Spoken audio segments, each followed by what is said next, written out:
Assalamualaikum warahmatullahi wabarakatuh. Semangat pagi anak-anak hebat. Insya Allah, pada kesempatan kali ini kita akan mempelajari mata pelajaran IPS dengan tema jenis-jenis ekonomi.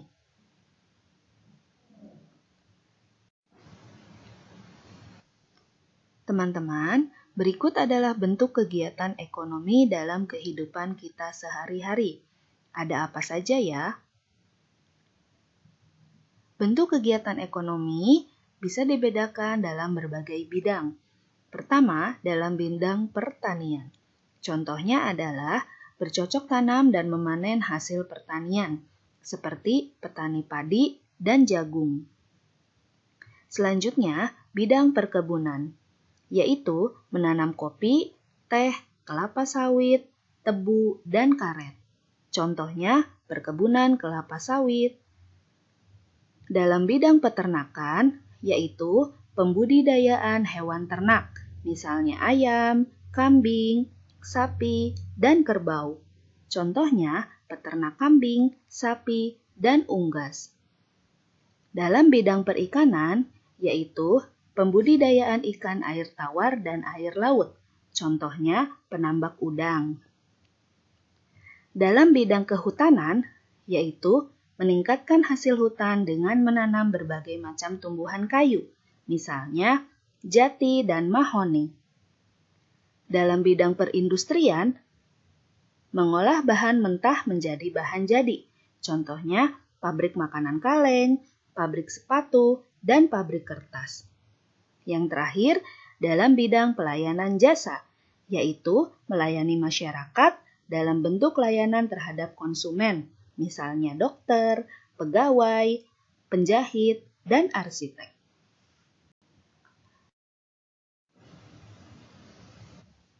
Teman-teman, selain bidang-bidang tersebut, ada juga loh kegiatan ekonomi masyarakat di bidang pariwisata.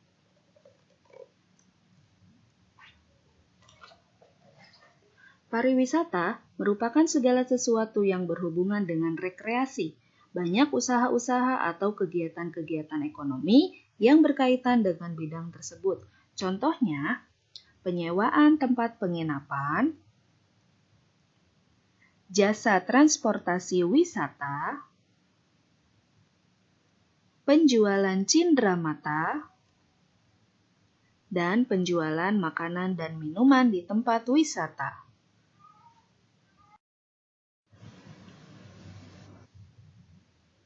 Dalam melaksanakan usaha, seseorang dapat bekerja secara individu ataupun bekerja sama dengan orang lain.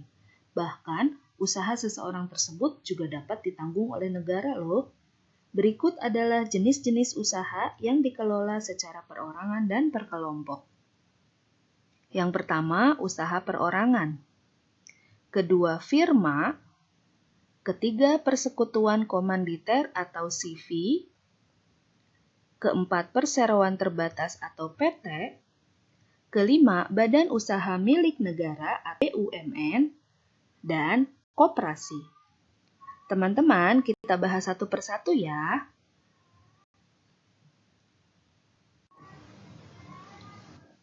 Yang pertama adalah usaha perorangan. Seorang pengusaha perorangan hanya bertanggung jawab terhadap dirinya sendiri. Keuntungan dan kerugiannya ditanggung oleh orang tersebut secara langsung. Contoh usaha perorangan adalah toko, bengkel, atau warung.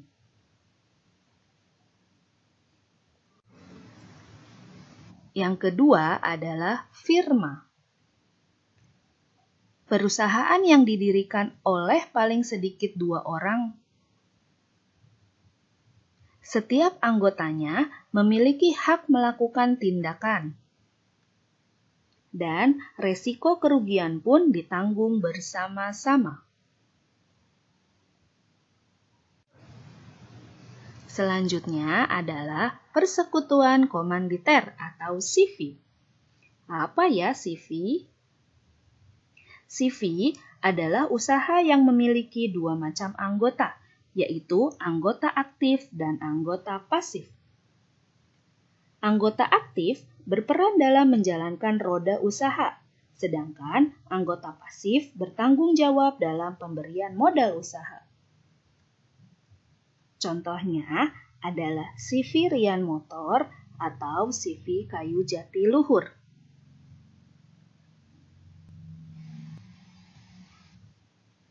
Teman-teman, kita lanjutkan yuk ke perseroan terbatas atau PT. Perusahaan yang modalnya dihimpun dari berbagai orang dengan cara menjual saham, yaitu surat tanda keikutsertaan penanaman modal. Pemilik saham memiliki kewenangan terhadap perusahaan tersebut dan berhak mendapatkan laba atau untung dari perusahaan. Contohnya adalah PT Pembangunan Jaya. Next, Badan Usaha Milik Negara atau BUMN. BUMN bertanggung jawab atas kesejahteraan masyarakat Indonesia. Modal usaha BUMN ditanggung oleh negara. Dalam pengelolaannya, BUMN terbagi menjadi 2 badan usaha, yaitu Perum. Contohnya Perum Peruri, yaitu percetakan uang negara. Dan PT, contohnya PT KAI atau Kereta Api Indonesia.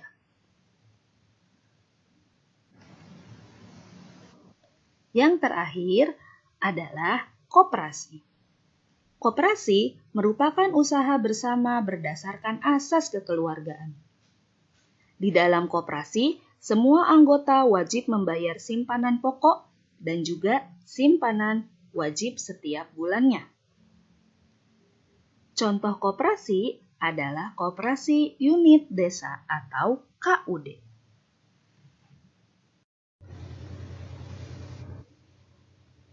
Dalam kehidupan sehari-hari, kita tidak lepas dari kegiatan ekonomi.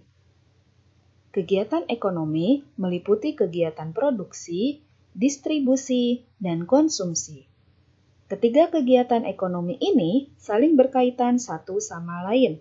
Satu kegiatan ekonomi terhambat akan mengganggu kegiatan ekonomi lainnya.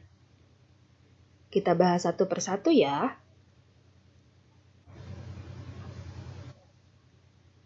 Yang pertama adalah produksi. Produksi adalah kegiatan menghasilkan barang. Sedangkan orang yang melakukan kegiatan produksi disebut dengan produsen. Contoh dari kegiatan produksi antara lain memproduksi gerabah atau membuat gerabah, dan juga memproduksi roti atau membuat roti.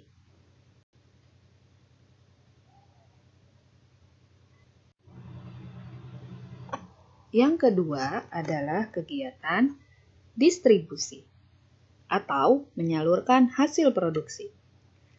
Setelah terdapat hasil produksi, maka kita melakukan kegiatan menyalurkan hasil produksi. Adapun orang yang melakukan kegiatan distribusi atau menyalurkan barang disebut dengan distributor. Contohnya adalah beras yang didistribusikan ke berbagai daerah, atau semen yang didistribusikan ke berbagai daerah.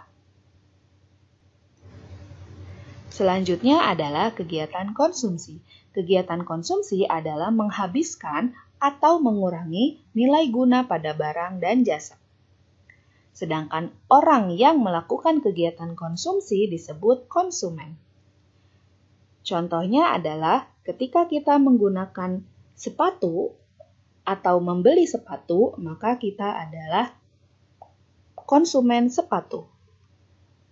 Dan juga ketika kita sedang memakan roti atau makanan lainnya, maka kita adalah konsumen.